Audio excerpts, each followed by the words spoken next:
இதில் போட்டு தண்ணி இது மேலே ஸ்ப்ரே பண்ணிங்கன்னு வச்சிங்களேன், இது அப்படியே ஒட்டிக்கும். இதில் முளை வந்து பார்த்திங்கன்னா இதை பிச்சுக்கிட்டு அதுவே வந்துடும். அப்படி இல்லை நம்மளா ஹெல்ப் பண்ணி விட்டுங்கன்னா எடுத்துக்கலாம். Same ratio. ஒரு கைப்பிடி மண்பு உரைச்சிங்கன்னா ஒரு கைப்பிடி இதுதான். அதோட வந்து சூடோமோனாஸ் எதனா போட்டாலும் போடலாம், இல்லை எதுவுமே தேவையில்லை. இது 2 இருந்தாலுமே இதுக்குள்ளார இருக்கிறது உணவு. அந்த ஃபீடிங் தான் வந்து அந்த 2 இலையை கொடுக்குறது உங்களுக்கு.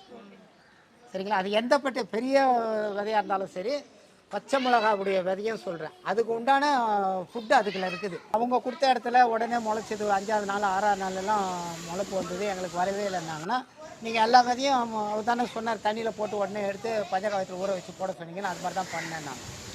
இது அதுக்குள்ளே கலவை. ஒரு பங்கு வந்து கோகோ பீட்டு, ஒரு பங்கு வந்து மண்புழு உரம், ரெண்டுமே நல்லா மிக்ஸ் பண்ணிடுவோம்.